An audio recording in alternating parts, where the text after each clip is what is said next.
Bom, o assunto de hoje é a ceia do Senhor. Desde criança, eu ouvia dizer que essa era uma das duas ordenanças de Jesus, a ceia e o batismo. E acredito que nós precisamos entender não apenas orientações práticas de procedimento. Aliás, quero inclusive já começar observando que você pode congregar em uma igreja que tem detalhes do aspecto prático diferente. O mais importante não é aqui tentar mudar a maneira como igrejas muitas vezes acabam tendo, né, formas diferentes de praticar os mesmos princípios, mas o que eu quero é tentar trazer luz. Por que fazemos? O que nos foi orientado e a razão por trás disso. Então vamos lá. A ceia é uma instituição do Senhor Jesus. O apóstolo Paulo, escrevendo aos Coríntios, ele faz a seguinte declaração em 1 Coríntios, do capítulo 11, né, a partir do verso 23 até o 26, nós lemos: porque eu recebi do Senhor o que também lhes entreguei, que o Senhor Jesus, na noite em que foi traído, pegou um pão e, tendo dado graça, o partiu e disse: isto é o meu corpo que é dado por vocês, façam isso em memória de mim. Né? Façam isso. Nas traduções mais antigas, fazei, o imperativo, obviamente nos mostra que isso é uma ordenança. Façam isso em memória de mim. Do mesmo modo, depois da ceia, pegou também o cálice, dizendo: esse cálice é a nova aliança no meu sangue.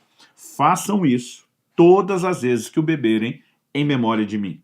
Porque todas as vezes que comerem esse pão e beberem o cálice, vocês anunciam a morte do Senhor até que ele venha. Obviamente, não li o texto todo, há mais detalhes que Paulo aborda, mas para começar, acredito que isso seja suficiente. Então, eu quero começar, em primeiro lugar, com a definição do que é a ceia. Né? Esse é o nosso primeiro ponto, definir o que é a ceia. Então, em primeiro lugar, é uma ordenança de Jesus, uma ordem que Nosso Senhor nos deu, né? Quando ele diz: fazei isso, façam isso, como vimos mais de uma vez, todas as vezes em que fizerem isso. Então, ele estabeleceu um comando e, obviamente, esperava que nós obedecêssemos. E isso fez com que a ceia passasse a ser rotulada não apenas como uma ordenança de Jesus, mas, obviamente, ela se tornou parte da prática cristã, né, da maneira como os santos reconhecem tanto a morte de Jesus, um evento passado, como também anunciam a sua vinda.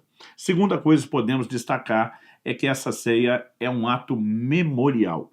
Além de uma ordenança de Cristo, um ato memorial. Jesus deixa claro o caráter simbólico ao dizer: façam isso em memória de mim. Jesus está dizendo: a razão pela qual eu estou instituindo, né, a ceia, a razão pela qual eu estou ordenando isso a vocês, é porque eu quero que vocês se lembrem daquilo que eu fiz por vocês. E esse ato memorial, eu gosto de dizer que é uma recordação, tanto do aspecto passado, que ele fez por nós na cruz, a remissão dos pecados, né, como também nos faz olhar para o futuro, porque a Bíblia diz que quando celebramos a ceia do Senhor, nós estamos anunciando a morte do Senhor até que ele venha.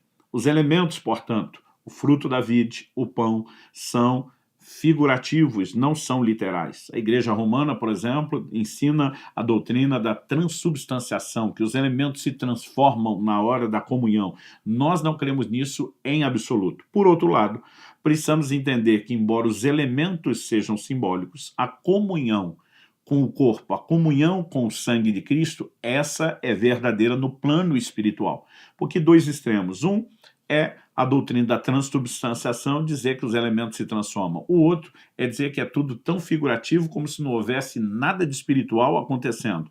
Não, a comunhão com o corpo e o sangue, ela acontece no plano espiritual. Os benefícios de acesso a eles, sem que necessariamente os elementos simbólicos precisem se transformar. É por isso, né, que a experiência é um ato de recordação e não de uma renovação contínua da carne e do sangue de Nosso Senhor.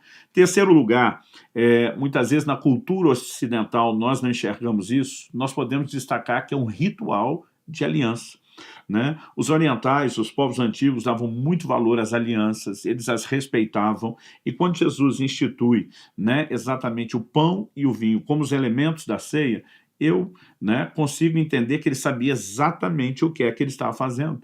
Né? Por quê? Para eles, os judeus, assim como os demais povos antigos, pão e o vinho faziam parte de um ritual de aliança de sangue, o mais alto nível de aliança, né, que alguém poderia firmar um com o outro. Um exemplo disso é quando no Velho Testamento nós vemos Abraão indo ao encontro de Melquisedeque, ou vice-versa, e quando os dois se encontram e Abraão lhe entrega os dízimos de tudo, os melhores, né, a melhor parte do despojo, a Bíblia diz que Melquisedeque vem ao seu encontro trazendo pão e vinho.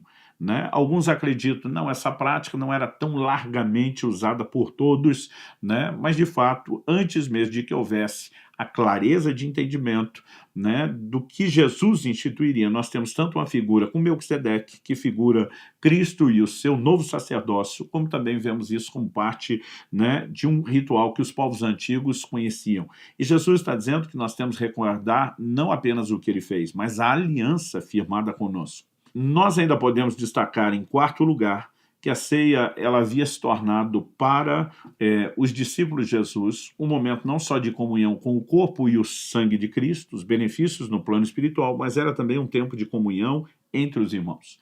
Judas 12 faz menção dos ágapes, ou as chamadas festas de amor. Era um momento onde o povo se reunia para comer, para ter comunhão, para estar juntos. E é interessante observar que quando olhamos o assunto da ceia abordado por Paulo, ele começa no verso 17 de 1 Coríntios 11, dizendo assim, mas nisso que agora prescrevo, não posso elogiá-los, porque vocês se reúnem não para melhor, e sim para pior. Porque, ante de tudo, estou informado de que quando se reúnem, existem divisões entre vocês, e eu, em parte, acredito que isso é verdade. E diz, e até é necessário que haja partido entre vocês para que também os aprovados se tornem conhecidos entre vocês. Quando, pois, se reúnem no mesmo lugar, não é a ceia do Senhor que vocês comem. Porque quando comem, cada um toma antecipadamente a sua própria ceia, enquanto um fica com fome, outro fica embriagado. Paulo estava falando de exageros, né? Se ele estava falando de um ficar com fome, não era apenas essa participação de algo tão pequenininho e simbólico que temos hoje, tanto no pão como no cálice, né? Se ele está falando de gente que se embriagava, obviamente também ele está falando de gente que bebeu muito vinho. Então, eu e você precisamos entender que o contexto era uma ceia, era a refeição mesmo. Quando Jesus instituiu a ceia, ele estava celebrando a ceia de Páscoa. E eles não pegavam só uma lasquinha de pão e um copozinho, um cálicezinho minúsculo. É no meio de uma refeição que a ceia é instituída e ela passou a ser praticada.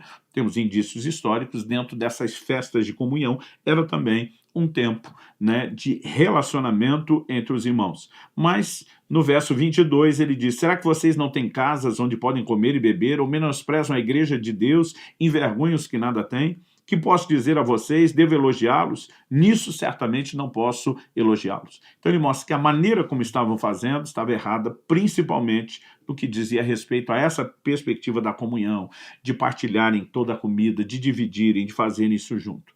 E podemos destacar em quinto lugar, que a ceia é um ato de consequência espirituais. Na Epístola aos Coríntios fica claro, né, que a ceia tem dois tipos de consequências espirituais, bênção ou maldição. Em 1 Coríntios, no capítulo 10, no verso 16, Paulo fala do cálice da bênção que abençoamos. Ele não diz só que o cálice é abençoado, ele diz que é o cálice da bênção, né? Ele não recebeu uma bênção, o cálice, ele carrega, ele manifesta, ele libera uma bênção.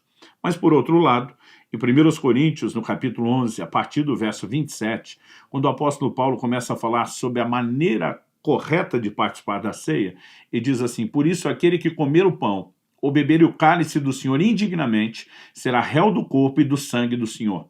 Que cada um examine a si mesmo, e assim coma do pão e beba do cálice. Pois quem come e bebe sem discernir o corpo, come e bebe juízo para si. É por isso que há entre vocês muitos fracos e doentes, e não poucos que dormem. Ele diz, porque se julgássemos a nós mesmos, e esse é o propósito do autoexame, não seríamos julgados. Julgados por quem? Por Deus. Mas quando julgados, somos disciplinados pelo Senhor, para não sermos condenados com o mundo. Assim, meus irmãos, quando vocês se reúnem para comer, esperem uns pelos outros.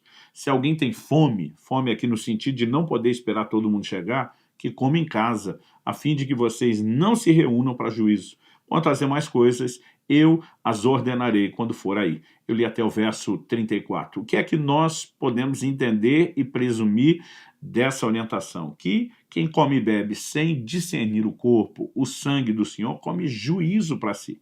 Depois ele fala de pessoas, né, que estavam morrendo de forma prematura.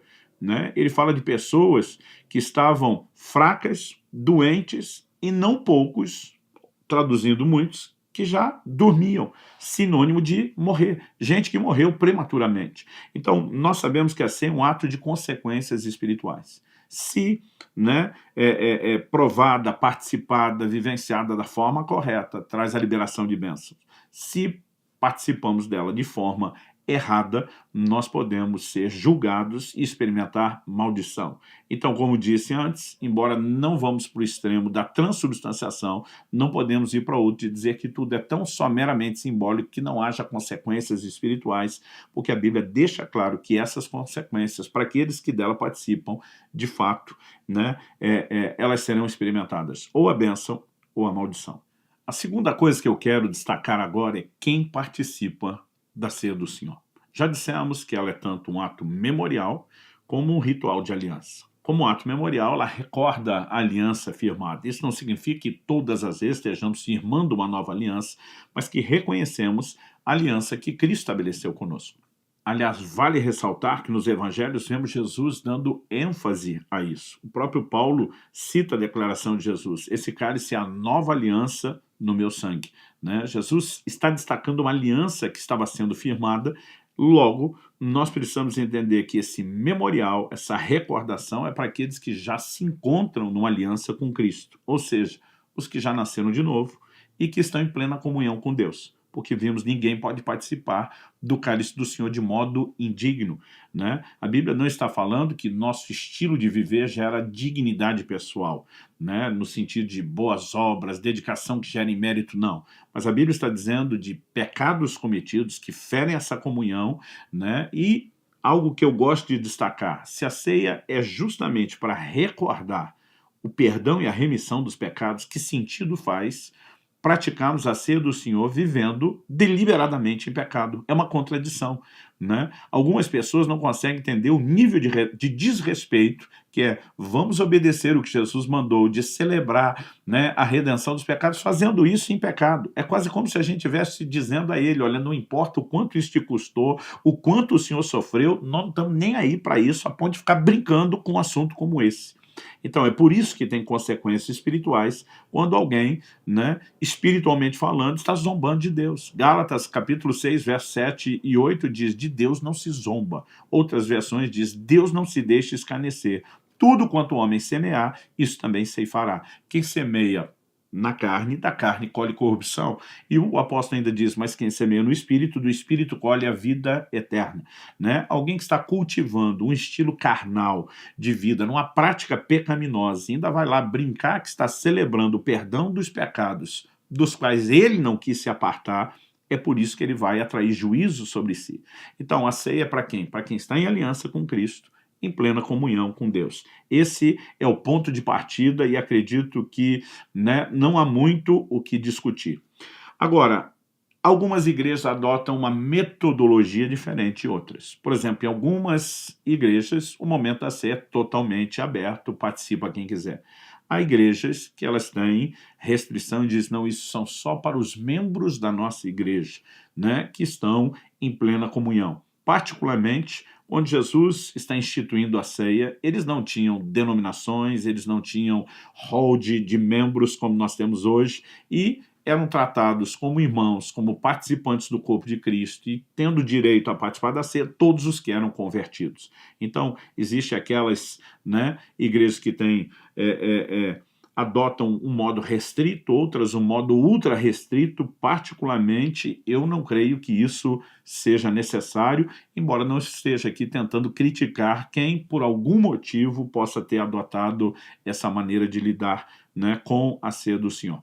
A nossa preocupação não é apenas receber bem visitantes num culto de ceia. Nós podemos marcar um culto de ceia num dia em que não haja visitantes, onde se foi convocada só a multidão dos discípulos, dos membros. Mas o ponto para mim não é esse. Acredito que o que nós precisamos entender vai um pouco além, que o controle não é nosso. Por exemplo, muitas igrejas, isso acontece muito no meio pentecostal, quando algum tipo de disciplina é aplicada, a pessoa não pode participar da ceia. Né? O que eu particularmente discordo, né? Porque a disciplina ela diz respeito a afastar a pessoa de uma posição, porque a liderança é baseada no exemplo. Isso não significa que o pecado dela não foi perdoado. Isso não significa que se ela tenha errado e se arrependido, que ela não possa já estar restaurada em comunhão com Deus. Significa apenas que até que ela volte a um lugar, né, por exemplo, de liderança, ela precisa de tempo para reconquistar o exemplo que foi perdido e comprometido. Então, normalmente, para nós, disciplina é algo que nós afastamos as pessoas de funções de trabalho, não de participar dos cultos ou de ter comunhão com Deus, né? Além de que, biblicamente falando, eu não creio que estejamos no direito de determinar quem participa, quem não participa. A Bíblia diz, examine-se o homem a si mesmo. É a pessoa que se examina, não é outro que examina ela, né? E um exemplo bíblico para mim é o registro de Lucas 22, né? Você pode ler tanto o verso 3 como depois o verso 21, e você vai descobrir, né, que nem Judas, que estava não só em pecado, mas endemoniado e no pior nível possível, porque a Bíblia fala que o próprio Satanás entrou em Judas. Lucas 22, 3 diz, ora, Satanás entrou em Judas, chamado Iscariotes, que era um dos 12. Né? E mais à frente você vê, no momento da ceia, Jesus dizendo, eis que a mão do traidor está comigo à mesa. Né? Ele estava lá, participando da ceia, e a Bíblia nos mostra que Jesus o serviu. Ou seja, se o próprio Jesus não proibiu Judas, um traidor em pecado, que ele sabia que estava naquela condição, endemoniado de participar, de onde nós tiramos a ideia que a gente fica dizendo quem pode e quem não pode? As pessoas deveriam se examinar, porque se elas participarem sem poder, elas é que vão responder a Deus, Deus é que vai tratar com elas. Particularmente, não vejo base bíblica para que a gente lide com esse assunto de uma forma diferente, embora, repita, não estou aqui, né, tentando criticar modelos de funcionamentos, porque muitas vezes, na própria igreja que faz isso de uma forma diferente, possa haver alguma explicação do porquê se faz isso. Uma outra questão que acaba gerando muita discussão quando falamos a respeito de quem participa da ceia diz respeito às crianças. Em muitas igrejas só podem participar da ceia aqueles que foram batizados nas águas. Eu acredito que o batismo é um selo sobre a fé, mas o batismo não determina a salvação e a comunhão da pessoa com Cristo. Senão, como Jesus poderia ter dito para aquele ladrão da cruz, hoje estarás comigo no paraíso. O camarada não passou pelo batismo, mas teve fé. Não teve a oportunidade de colocar o selo sobre a sua fé. Então, particularmente, eu não creio, né, para uma pessoa que já se converteu, entregou a vida a Cristo, que o batismo seja o requisito necessário para que se participe da ceia. A Bíblia não oferece nada claro a respeito disso. O que fica nas entrelinhas sugere justamente o contrário. E a questão das crianças? Bom, a maioria das igrejas prefere não batizar as crianças muito cedo por um princípio. Jesus diz, quem crer e for batizado. Primeiro se crê, depois se batiza. Até que se tenha certeza de que as crianças realmente entenderam o evangelho, estão exercendo fé, nós não gostamos de nos precipitar no ato de batizá-las. Né? E muitas igrejas estabelecem até determinadas idades. Tem lugares, bom, a partir dos 7, dos 8, dos 10, dos 12 anos de idade, né? Eu acho muito difícil determinar a idade, porque a pessoa pode ter passado aquela idade mínima e não ter uma experiência genuína, e ela pode estar antes da idade mínima e ter tido uma experiência genuína. Particularmente, eu acredito numa avaliação, né, não só dos pais, mas dos pastores quando vão tomar a decisão sobre quando o batismo. Mas até que essas crianças sejam batizadas, o próprio Jesus não disse que delas é o reino dos céus? E se a ceia é a ceia do reino, né? Se a ceia, desde o modelo, da figura que nós temos no Antigo Testamento da Páscoa, era para toda a família, incluindo crianças, por que é que a ceia do Senhor, instituída por ele na Páscoa, no momento onde o ritual, aquela festa de Páscoa seria descontinuada, Jesus agora toma dois elementos que eles estavam presentes na ceia da Páscoa, que era o pão e o vinho. E diz, esses continuam. Por que é que agora, no novo formato, as crianças não poderiam participar?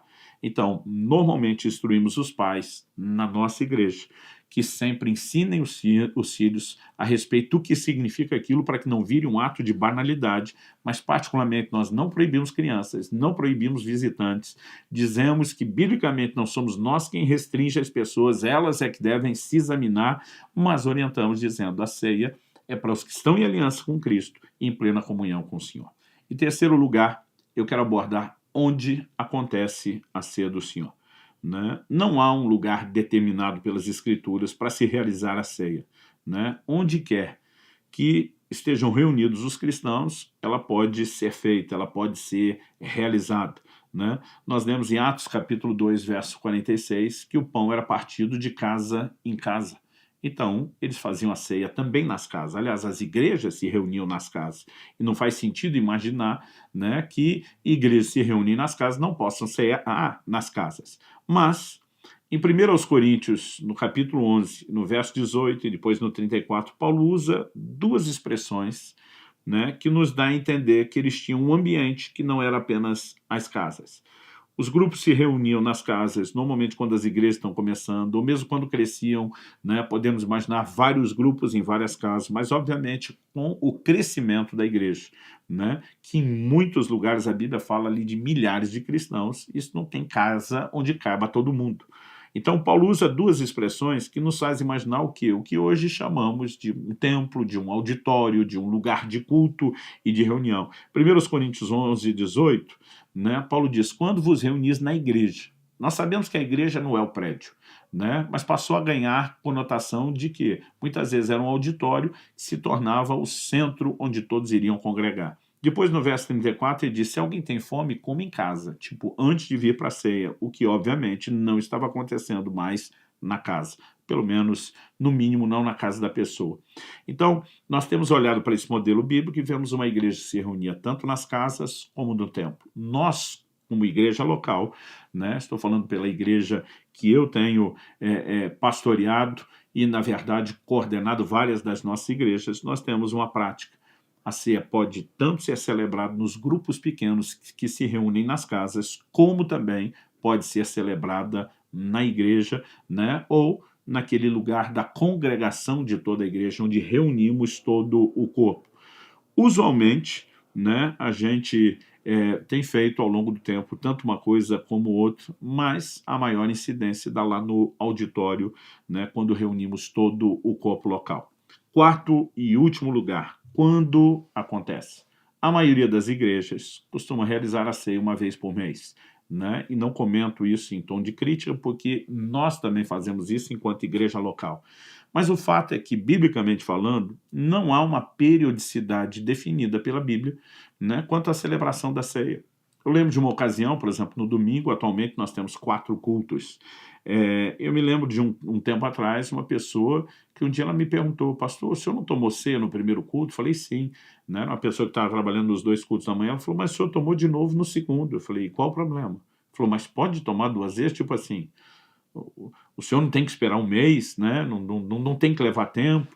E eu olhei para aquela pessoa, a princípio achei que ela estava brincando, mas eu percebi que a pergunta era muito séria, né? Na cabeça dela, tipo assim, não, é uma vez por mês. Eu falei, não, a Bíblia não define. Jesus apenas diz, todas as vezes em que fizerdes, façam isso em memória de mim, né? Sempre que fizerem, façam em memória. Não há periodicidade definida. Então, é possível tomar ceia todo dia, é possível tomar ceia toda semana, é possível tomar ceia uma vez por mês, porque os nossos cultos coletivos, que são semanais, por que não fazemos todo domingo? Em primeiro lugar, não queremos banalizar. Segundo, né, uma questão logística e funcional e prática para nós dos cultos. Mas eu conheço igrejas, né, e já conheci várias delas, não apenas uma, que tem ceia, por exemplo, todo domingo. Né, se reúnem, vão ter o momento da comunhão, né, muito mais com o Senhor do que com os santos, porque ali não se pode ter uma refeição mais elaborada. Mas a verdade é que a Bíblia não estabelece a periodicidade. O Senhor só diz, todas as vezes que vocês fizerem isso, vocês precisam fazer em memória de mim. Então, o lugar não está definido, a periodicidade também não está definida, mas o foco do porquê celebramos a ceia é que sempre precisa ser reconhecido. Bom, acredito que com isso apresentamos o que de principal, né, de essencial nós temos quando falamos aqui a respeito da ceia do Senhor. É uma doutrina bíblica, não é meramente uma opção, né? Não é algo que eu quero fazer, eu não quero fazer. É uma ordem que o Senhor Jesus nos deu, né? É um imperativo, fazer isso, façam isso, e obviamente nós temos que fazer. Agora, precisamos entender que não se trata de fazer por fazer, é fazer com o coração correto. Aliás, eu tenho dito muitas vezes que não adianta fazer a coisa certa do jeito errado, né? Então, por exemplo, cear é a coisa certa, porque o Senhor mandou, porque podemos ser abençoados, já falamos do cálice da bênção, mas Paulo diz, examine-se o homem a si mesmo. Ele diz, quem participar de modo indigno será réu de juízo. Então, se eu fizer a coisa certa, que é cear, mas fizer do jeito errado, eu posso, obviamente, não só deixar de colher a bênção, como ainda ser julgado. Mas o resultado, né, determinado pela minha atitude, é inevitável. O que eu percebo é que muitos crentes, quando eles não estão bem, eles acabam decidindo não cear. Já vi isso acontecer muitas vezes ao longo de 3 décadas de ministério, né, pastoral. Então, às vezes olhar para alguém e dizer, por que você não tomou a ceia? Não estou bem, a Bíblia diz que quando não está bem não é para tomar. Eu falei, não, essa não é a orientação bíblica. A Bíblia diz, examine-se o homem a si mesmo, e assim coma, e assim beba. O propósito do exame é, se tem algo errado, conserte. O propósito do exame não é dizer assim, estou reprovado hoje, não estou bem, não posso comer, não posso beber. O propósito do autoexame é o conserto. Porque não há razão para que a gente não conserte. Eu estou em pecado. Ok, se arrependa do seu pecado. Fuja dele o mais rápido possível. E as pessoas acham que o respeito à ceia vale mais do que o respeito a Cristo. Ué, eu respeito a ceia e não tomo só para não ser amaldiçoado, mas continuo no pecado desrespeitando Cristo que se entregou por mim para me libertar justamente dos pecados, não faz o menor sentido. Né? Então eu vejo pessoas pulando a ceia e elas não estão respeitando o Senhor, elas só estão com medo, né, do juízo, da maldição. Mas deixa eu dizer uma coisa, o juízo não vem porque você tomou a ceia, o juízo vem por causa do pecado. Um pecado não consertado, né, justamente com alguém que está brincando com Deus, ele vai trazer consequências. E não é tomar ou não tomar a ceia, é não se consertar com Deus que trará problemas. Então, quero, né, concluir, encerrar aqui, dizendo que o autoexame é ato contínuo, não é só no dia da ceia. A ceia é um momento onde isso pode ser feito de uma forma ainda mais profunda, mais sensível, mais séria, mas o autoexame é o que nós precisamos praticar de forma contínua para quê? Para que haja sempre conserto. Né?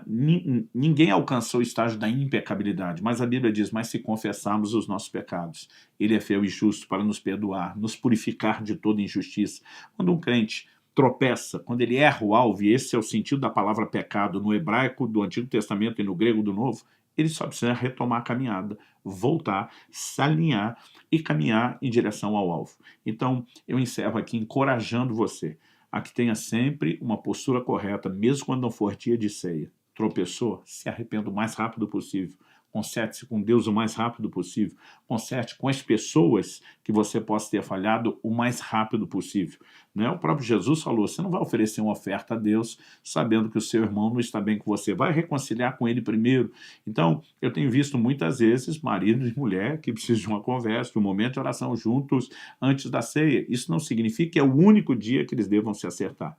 Né? Se aquele dia calhou de ter acontecido algo da iminência da ceia, o acerto será ali instantaneamente feito antes da ceia, entre eles e com Deus. Mas nós precisamos ter um coração de correção, né, que seja sempre imediato. Né? Errei, não há razão para que eu demore para consertar, nem para me afastar do pecado. E à medida que vamos celebrando a ceia do Senhor, recordando não só o que Ele fez para nos perdoar, mas o nível de compromisso que Ele assumiu conosco, a ceia deve ser para nós também o momento de gerar uma consciência em nós de que o nosso compromisso com Ele precisa ser cada vez maior.